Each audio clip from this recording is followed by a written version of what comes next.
Hello guys, welcome or welcome back. Thank you for stopping by. I am so excited for today's video, and let's just say it has been a labor of love.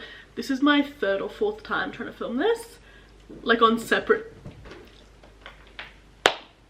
What can I do? What can I do? She's just a cat. This is, yeah, the third or fourth time I've tried filming this on separate days. I have lost the footage multiple times. My battery's dying, like... Regardless, today's video is a little bit of a sit-down book recommendation video of if you like this TV show, then you should read this book.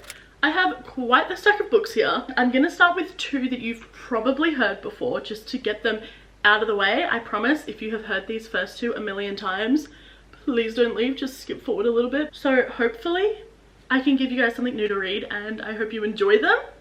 So this first one is actually one of my favorite books and one of my favorite shows. And again, you've probably heard it before, but if you haven't, I'm about to change your life. If you like Criminal Minds, which I do, I love Criminal Minds, then you should read the Mindfuck series by S.T. Abbey. This is the whole series. It's 5 books. Yeah, 5 books. They're all like 100 to 200 pages max.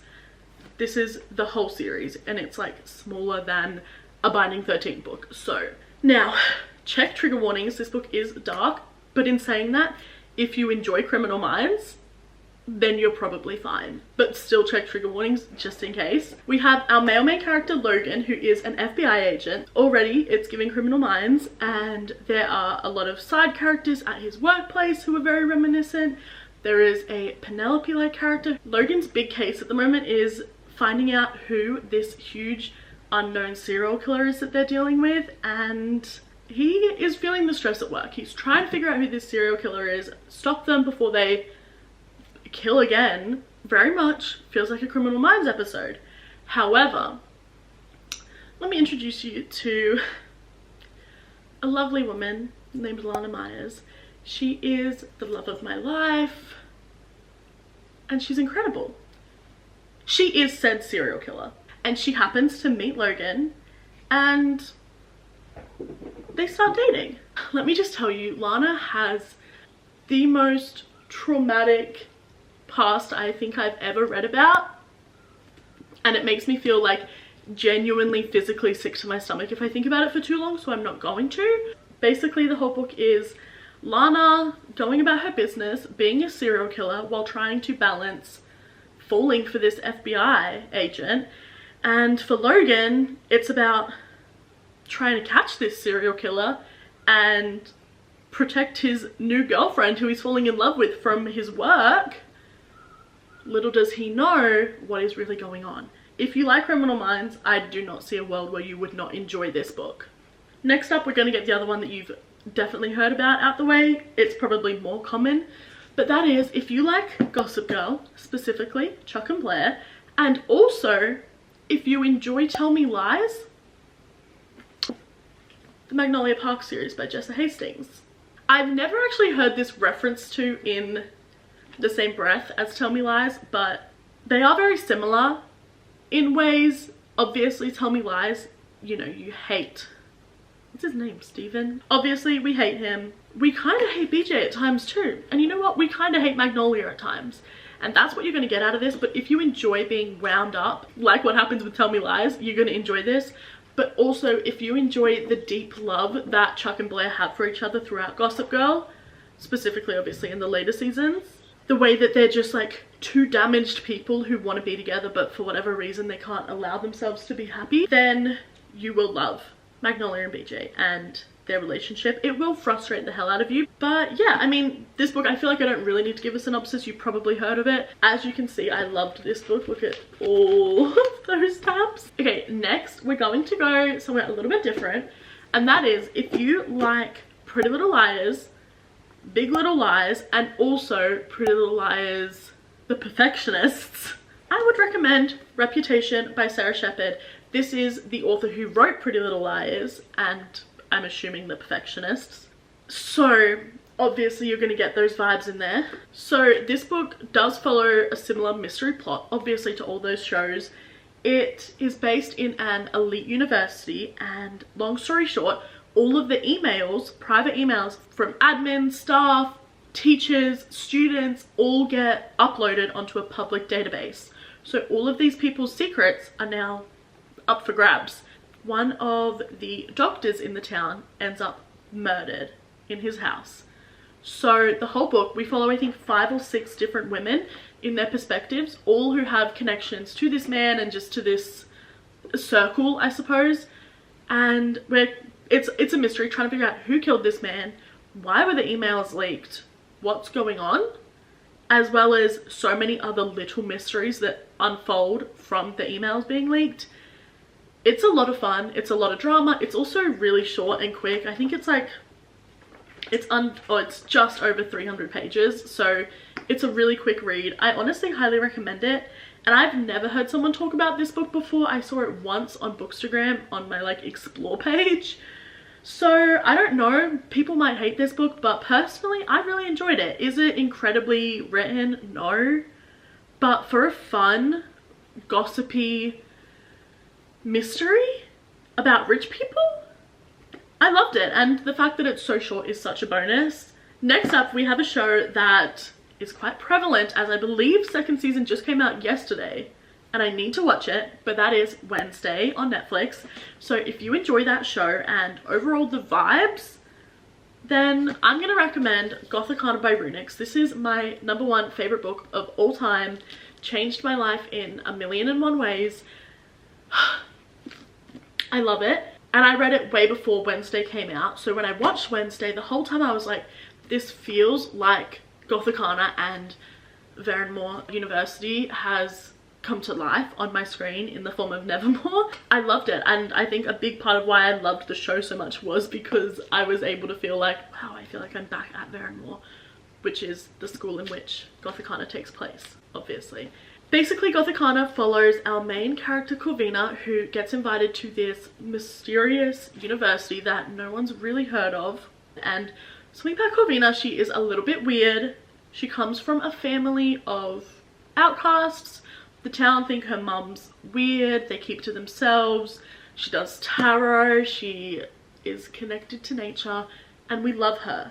So she ends up going to this university, and turns out there is a big mystery taking place at this university. Some mysterious deaths, some creepy things that have been going on since like the 1700s when this school was created. Yeah, it's a lot of fun. It's very creepy, a little bit too creepy to read at night sometimes, but overall really good and so much fun, especially if you love that darker, creepier vibe and aesthetic, which Wednesday really has. Then you will enjoy and appreciate this. There is also obviously a romance. This is a dark romance book at the end of the day, with her sexy literature professor Vad. And I can't really say too much more because I don't want to give away any of the plot, because I went into this completely blind and was just blown away at how much I loved it. But I highly recommend this book. I seriously cannot recommend it enough. It changed my life in 1,000,001 ways, like I said. Highly recommend, and especially if you do enjoy the show Wednesday. I'm gonna follow in another darker book, and then we'll end on a much lighter, more wholesome note. But on a similar vibe to Wednesday, if you enjoy The Chilling Adventures of Sabrina on Netflix, which again, I love, but if you enjoyed that show, which I loved it, I think I've watched it 3 times, and look, is the acting incredible? No. Is the writing incredible? No, but it's fun, and I love the aesthetic and the vibe, which to me is all that matters in a show. So when I picked up this book, I want to again, is the writing incredible? No. Is the plot incredible? No. But did I have fun? Yeah, I had a lot of fun. And did I read it in like 2 days? Yeah, it's really short. I feel like they're also very similar in that way. Like, is the writing incredible? No. Is the acting incredible? No. Is the plot incredible? No. But it's fun and it's got a cool vibe. But this is The Coven by Harper L. Woods. This book follows, gosh, see, this is one of those books, I enjoyed it and I can picture the vibes, but do I really have any idea what happened? No. So bear with me. Our main character is a witch, and she is part of this coven who all go to school together, and the coven have to stay together, and I believe they're hidden from the humans, okay? She ends up escaping the coven. Long story short, book starts off, the headmaster of the school, he comes after her. He comes to find her and take her to this school. So she ends up going to this school and some weird stuff starts happening. There's like the older witches who like run the school, and then this guy Alaric is the headmaster. And I really there was like these demon things that like they had to get married off, and like then their powers would be taken from them. It was crazy. I don't know what was happening. I literally can't even lie to you. I can't really give you a synopsis, but I just know the vibes were very much, I mean, it's a school for witches off the bat. We have very much darker devil, demonic topics going on. So if that is not your vibe, that is not your vibe, and that is completely fine, but this one is not for you, okay? I do believe there's a second book in this series and potentially a third, which I do want to read because the ending was what the fuck. Like the ending was so what the fuck. It was crazy. Yeah, I mean, if you enjoy the vibes of Chilling Adventures of Sabrina, then I do think you would enjoy and appreciate the vibes of this. But I'm not going to sit here and recommend it as if it's a 5-star incredible read. So the final recommendation I have for you today is that if you enjoyed Hart of Dixie, such an incredible show. I got my mum hooked, my nan hooked. If you did enjoy Hart of Dixie, then I would recommend Southern Charmer by Jessica Peterson. This book, so shocking. This book shocked me because I bought it because I was like, I really want to read a book set in Charleston. I had just booked my trip to Charleston that I went on last year, and I was like, I want to read something set there. So I bought this, never heard a thing about it, never heard a peep. Since then I have heard some other things about some of this author's other books, and I'm pretty sure it was good things, but I had never heard anyone talk about this book, but I wanted a book set in Charleston. So I bought it, and oh my god, it is so good. I'm pretty sure I read this during a 24-hour reading challenge as well, and it was like the 3rd book I read. So the fact that I loved it, even in the crux of that, said something. But this book, especially the first like few chapters, felt so reminiscent of the first episode or 2 of Hart of Dixie. It was insane. Obviously it's very different. I mean, Charleston is a much bigger city than Bluebell. Our main character is not a doctor, but she is an author, which is fun. And it starts off, she is engaged, but she's a little bit nervous and she wants to go spend some time writing, working on her writing and finding herself a little bit before she goes back to New York, where she's from, I believe, and decides that she really does want to marry this guy and be with him, and that is the life she wants. Obviously, you know, she meets a new guy. He's her neighbor. He is a chef and he's gorgeous. This was a very enjoyable book, and I would highly recommend it if you enjoy the vibes of shows like that. It was just fun and sweet, and it had a good amount of drama and a good amount of like heaviness to it, where it wasn't just like boring, but it was still very just fun. Well, okay, so those are my 6 book recommendations based on TV shows. I have thought of so many more just in the time that I've been trying to film this for the past week or so, and I definitely could do a part 2. So if that is something you guys want to watch, then please let me know, because I definitely have plenty more where that came from.